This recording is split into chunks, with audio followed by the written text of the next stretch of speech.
এখানে থেকে যাব যতক্ষণ না পর্যন্ত আমাদের আদায় দাবি না হবে পূরণ, ততক্ষণ পর্যন্ত এখানে আমরা লাগাতারে থাকবো। আমরা এমপি নেওয়ার উদ্দেশ্য, আমাদের বাইরে কোথাও বিশৃঙ্খলা ভাবে যাওয়ার চিন্তা ভাবনা নাই।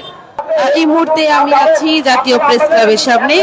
আপনারা দেখতে পাচ্ছেন এখানে কিন্তু আজকেও যারা এমপিও ভুক্ত শিক্ষকরা রয়েছেন তারা কিন্তু তাদের দাবি নিয়ে কিন্তু আজকেও জাতীয় প্রেস ক্লাবের সামনে কিন্তু তাদের যে লাগাতার অবস্থান কর্মসূচি সেটি কিন্তু এখনো চালিয়ে যাচ্ছে।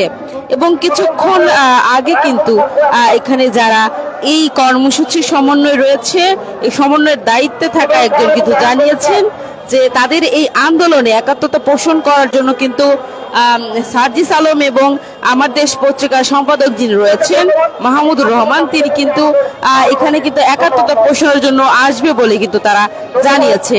এবং এই কথাটি শোনার পর থেকে কিন্তু যারা উৎসুক শিক্ষক রয়েছেন তারা কিন্তু এই মুহূর্তে বেশ প্রফুল্ল এবং তারা এই নিয়ে খুব আশাবাদী, যেহেতু এখানে সার্জিস এবং মাহমুদুর রহমান যিনি আছেন তারা কিন্তু এসে এই শিক্ষকদের এই কর্মসূচিতে কিন্তু সমন্বয় করতে কিন্তু তাদেরকে কিন্তু একাত্মতা পোষণের জন্য কিন্তু তারা এখানে আসবেন।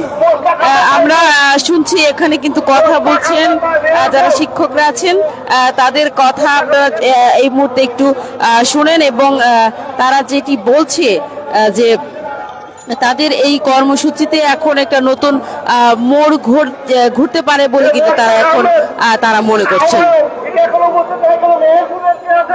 দাবি যদি আজকে আদায় না হয় আপনারা কি কর্মসূচি গ্রহণ করবেন?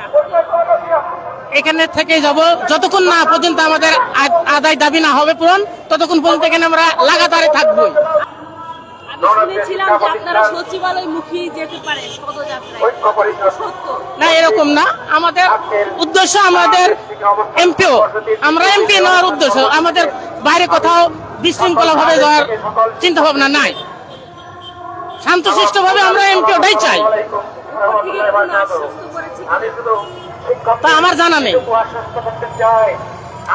যেমনটি শুনছিলেন এখানে একজন বললেন যে তারা কিন্তু সচিবালয়মুখী যাবেন না, তারা এখানেই লাগাতার অবস্থান কর্মসূচিতে আসলে থাকবেন, অর্থাৎ শান্তি শৃঙ্খল ভাবে তাদের যে অবস্থান কর্মসূচি সেটি কিন্তু তারা চালিয়ে যাবেন বলে কিন্তু একজন জানিয়েছেন।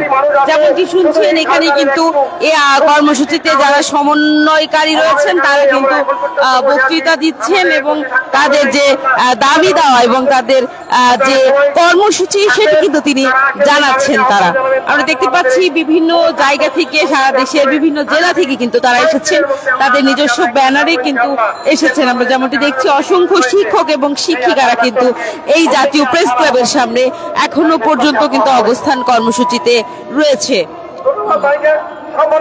তাদের যদি তাদের যে কর্মসূচিটি যদি আপনাদের জানিয়ে রাখি, গত 23 ফেব্রুয়ারি থেকে কিন্তু শুরু হয়েছে, অর্থাৎ আজকে কিন্তু 25 তারিখ।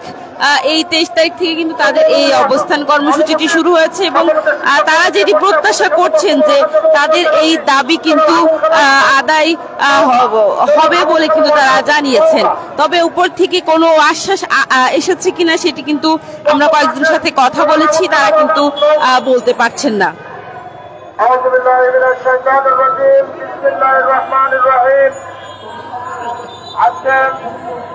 লাগাতার অবস্থান কর্মসূচি, আমরা আসলে যেমনটি দেখি বিগত সরকারের পতনের পর থেকেই কিন্তু বিভিন্ন ব্যানারে কিন্তু আন্দোলন এই জাতীয় প্রেস ক্লাবের সামনে ঘটেছে এবং আজকে কিন্তু গত 23 তারিখ থেকে কিন্তু এমপিও ভুক্তির দাবিতে কিন্তু যারা বিভিন্ন জেলা থেকে শিক্ষকরা এসেছেন এমপিও ভুক্তির দাবিতে, আমরা যেমনটি দেখছি তাদের প্রত্যেকের মাথায় কিন্তু এমপিও ভুক্ত চাই এরকম একটি মাথায় কিন্তু তারা একটি লাগিয়েছে, যেমনটি দেখছেন। একদিকে যেমন আমাদেরকে মানুষ গড়ার কারিগর বলে আখ্যায়িত করা হয়, অন্যদিকে আমাদেরকে অবহেলা করে। দর্শক, এই ছিল জাতীয় প্রেস ক্লাবের সামনে থেকে এমপিও ভুক্তির দাবিতে শিক্ষক যারা রয়েছেন তাদের কর্মসূচি থেকে আমার কাছে সর্বশেষ। পরবর্তীতে আমরা আবারও আপনাদের সাথে যুক্ত হব, সেই পর্যন্ত ডেইলি ক্যাম্পাসের সাথেই থাকুন।